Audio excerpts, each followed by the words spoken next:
Is Riders Republic worth our time? We're about to find out. Welcome everyone to episode 197 of 1 Hour, 1 Decision, 1H1D. I'm Chris. And I'm Tom. And we take 60 minutes and play a random game on Xbox Game Pass and decide, well, Tom, is this the Republic that you would be wanting to do? I'll do anything for the Republic. Oh, okay. And Riders Republic, developed by Ubisoft Collective. I said collective because there was a bunch of studios that just got thrown into the intro of this game. And I was like, okay, yeah. That's why I'm saying Ubisoft Collective. And this game came out in October of 2021. I, as per usual, play this on the PC, 25 gigabytes on the PC. Tom, what about you? Slightly larger on the Series S, 27.07 gigabytes. Okay, interesting. So this game is what, Tom? What kind of game is this? I put originally MMO Sports, and then I was like, no, MMO Extreme Sports. Extreme with the I don't want you to X. think we're playing baseball or football or soccer here. No. There's other types of games, like the X Games, right? ESPN X Games and stuff like that. Yes, I wrote down Extreme Sports Arcade Game. Yes, it is not a sim either, if you're wondering. No, not at all. Thankfully. So, but what about that game loop? Let's talk about that. I put complete events to advance careers, plural, or just explore with your friends. Your choice. Oh, yeah. I distilled it down to what you do, which is bike, skate, ski, fly, and probably other things that I just never got into in my playthrough to the finish line. There are 7 kinds of ways to play. Wow. Yeah. And all right, let's talk about the things that we played and we enjoyed. So I will start by saying, hey, there are 7 careers in this game. And one of those careers is air, which I was not expecting. Like the wingsuit? Yeah. Yeah, you wear a wingsuit or a rocket pack. Yeah. And that quickly became like playing Pilot Wings. And that gave me very fond memories. So thank you for that. Yeah. Riders Republic. I was wondering if it gave me Superman 64 vibes, just because I feel like all the game or the careers, you're going through rings. You have to get through checkpoints throughout your playthrough. And when I did play the jet, the wingsuit, I was definitely feeling that because we'll get into that a little bit later. But yes, I agree. There is a variety of sports, extreme sports. You know, like I mentioned, you can skate, you can bike, you can ski, you can fly, I think there's jet skis too. Snowboarding, snowmobile. And yeah, it's whatever you fancy, it's probably there. So, and I want to say it's actually pretty easy to get in. I thought the controls overall, they didn't try to change it up based on the vehicle that you're using. So it was just like, okay, if I know how to do it basically on this thing, I can do it on the other thing because they don't, which I thought was kind of cool. Minus, I would say the wingsuit. The wingsuit was different a little bit. Just something I thought that was kind of cool.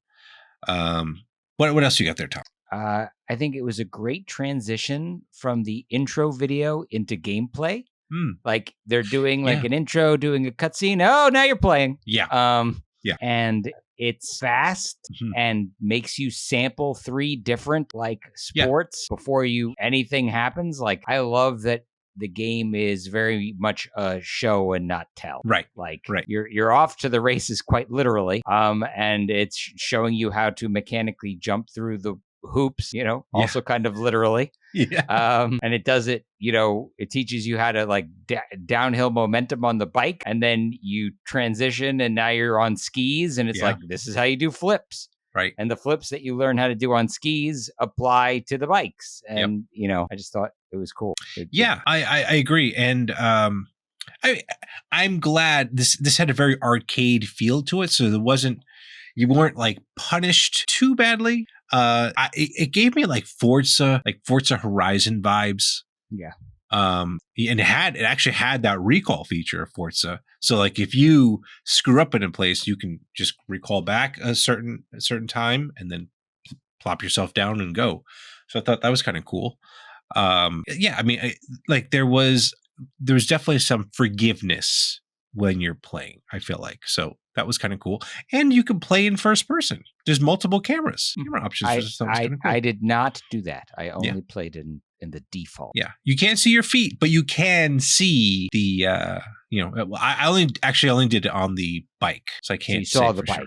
But I saw the bike. That was kind of cool. Yeah, that's pretty cool. Yeah. And the other thing to mention is this game is a massive open world. It is quite literally and it has very different biomes there. It's like you've got your mountains, you've got the deserts and stuff in between there. And I thought that was pretty cool to be able to see that. Pretty impressive, I would say. Yeah, and that you can traverse the world either by any of these sports that we've talked about, or you also have the ability to fast travel places. Yes, so fast travel. It's like there's an event over there, and it's like you could fly, race, jump, whatever over there. Yeah. Or you can hit a button and just be there now. I appreciate that.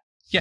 And actually, the other option is you can actually walk. Yeah. You can get I don't know off why anybody would do that. But it's an option. They're giving you options. They're throwing everything out there for you. So you can walk if you really wanted to. Maybe you just want to take in the sights and stuff like that. Just hang out with your friends, pal around or whatever, because this game has co-op. Yeah. In fact, it's very community reliant, like their community events. If Chris wanted to make an event and have me join it as a participant, he could do that. Yeah.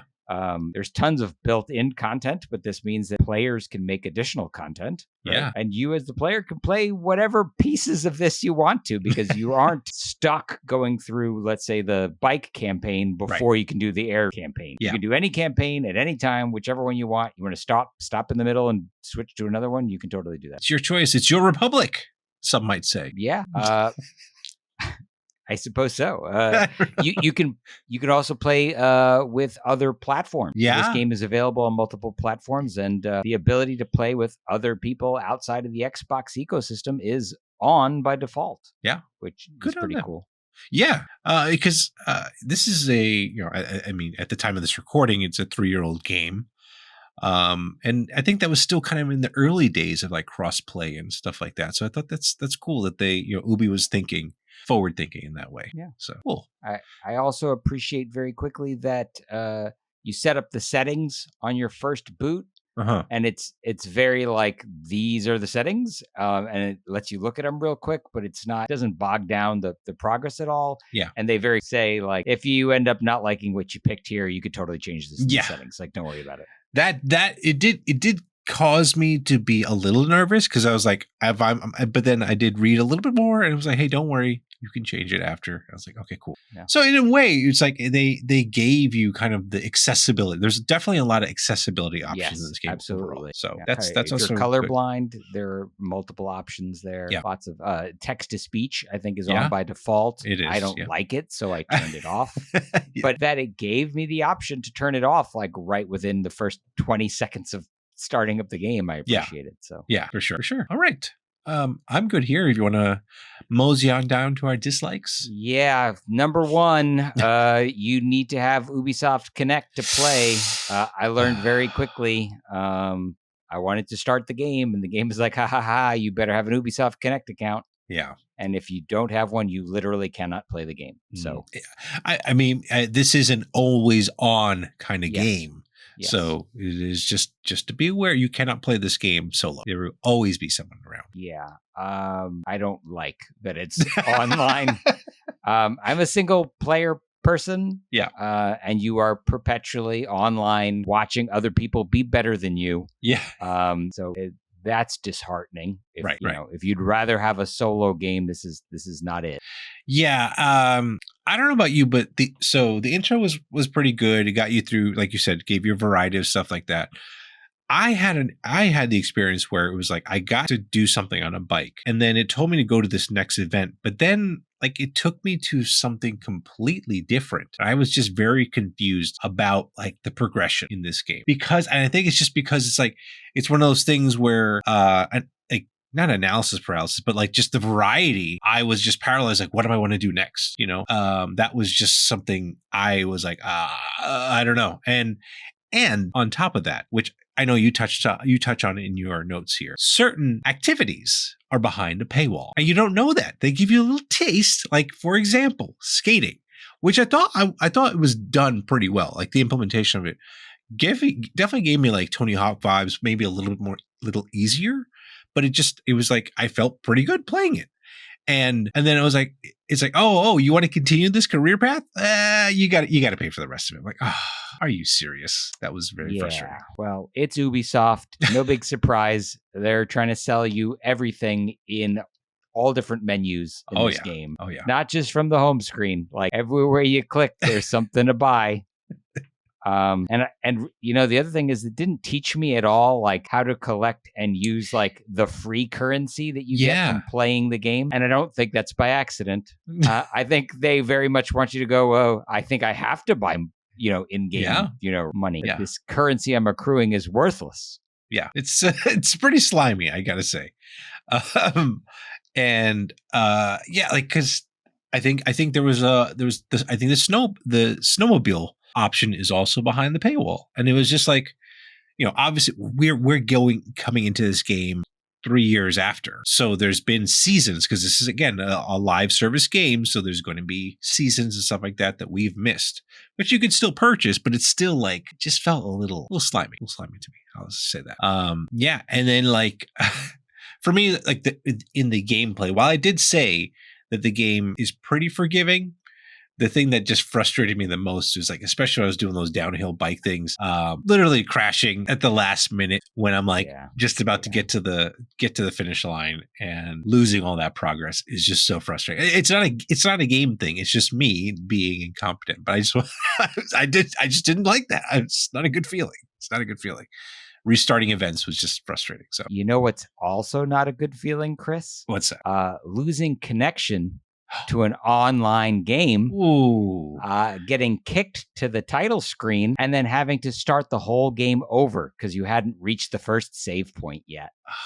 Wow. So I created a character. I watched a bunch of cutscenes. I went through all this intro stuff. Yeah. I got out of the intro stuff and into like new cinematics. And then the game kicked me back to the title screen, and it didn't remember that I created a character. It was like I had never done anything at all. Wow. And that sucked pretty hard. Yeah, that does sound pretty crappy. I guess it's a different type of crashing. I think the worser kind of crashing for you, it seems like.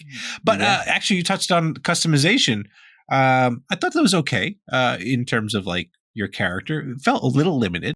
Maybe good. Maybe bad. You want to know why it's limited, Chris? Why is that? Because they're going to try to sell you. You're right. You're right. Give me the bare bones. It's like, you want a different type of hair? You want a different type of beard? You want to have a beard like either Chris or I have? Yeah. Well, it's not an option. No. But I bet you it is if you pay for it. Ubi, why do you just get in your own way? I don't get it. But and there is an option in terms of like the variety of play styles. There's this massive race that you can do, which gets announced every so often during your gameplay.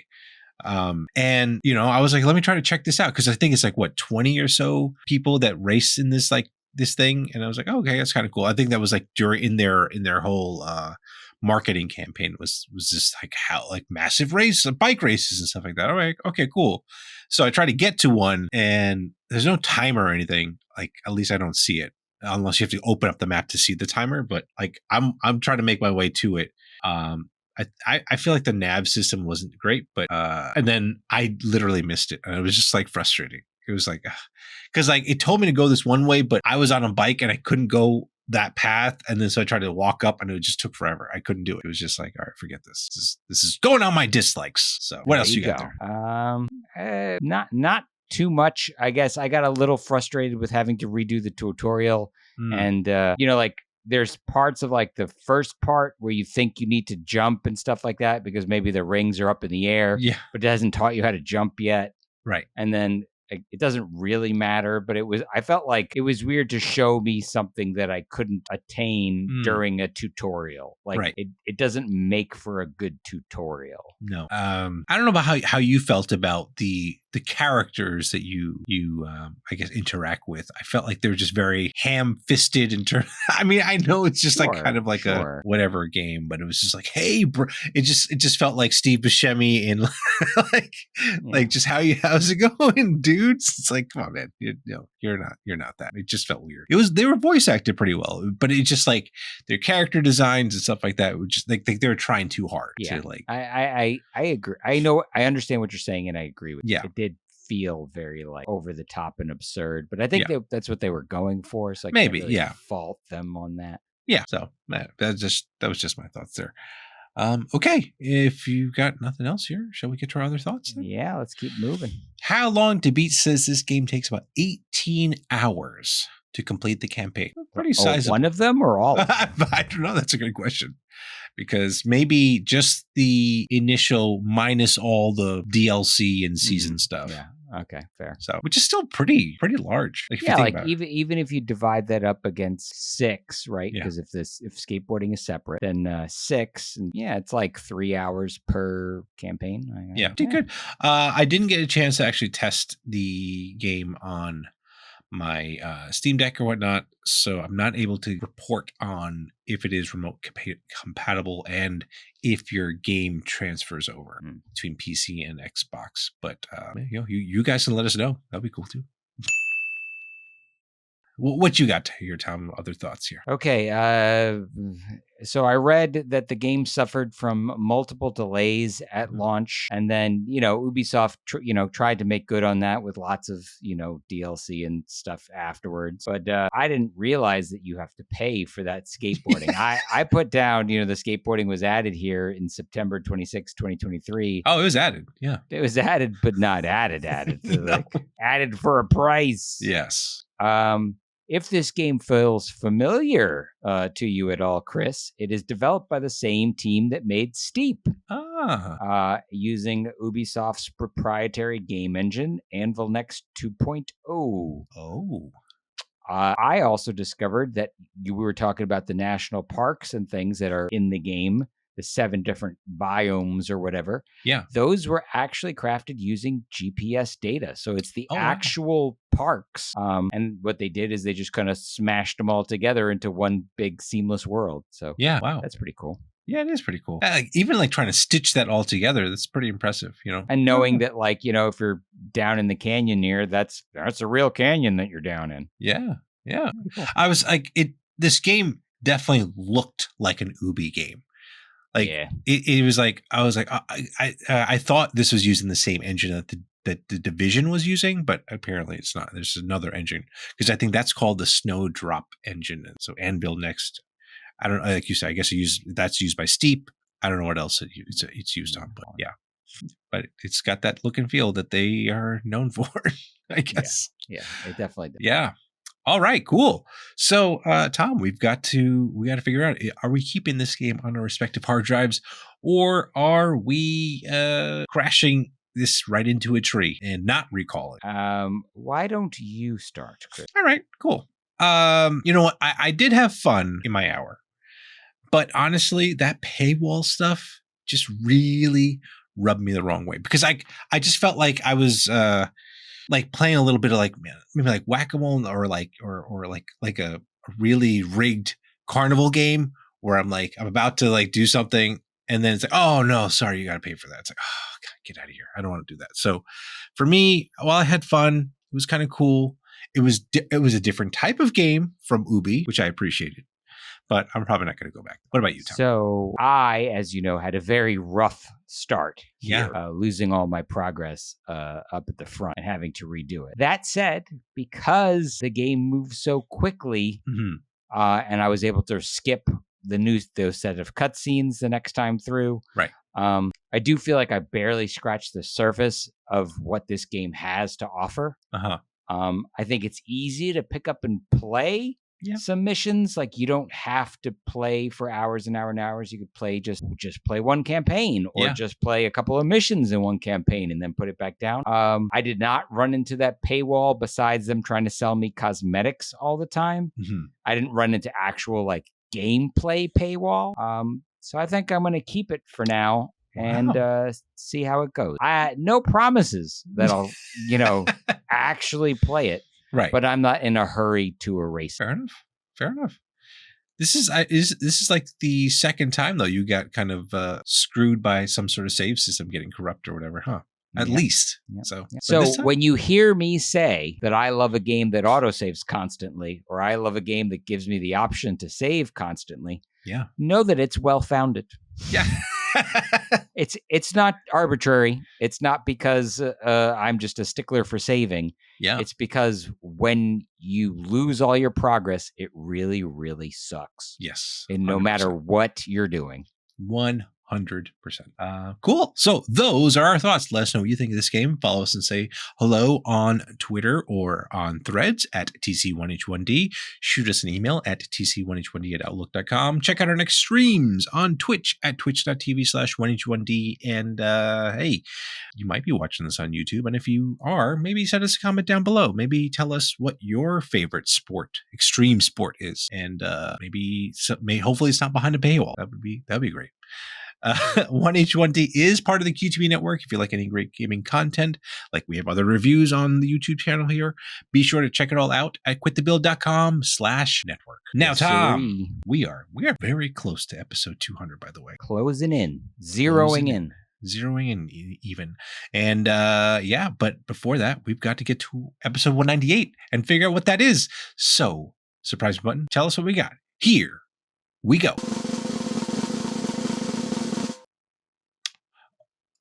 Oh, man.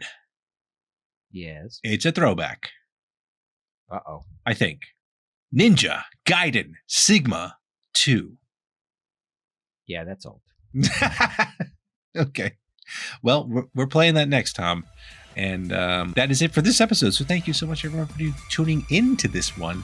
And we will catch you on the next one. Thanks, everybody.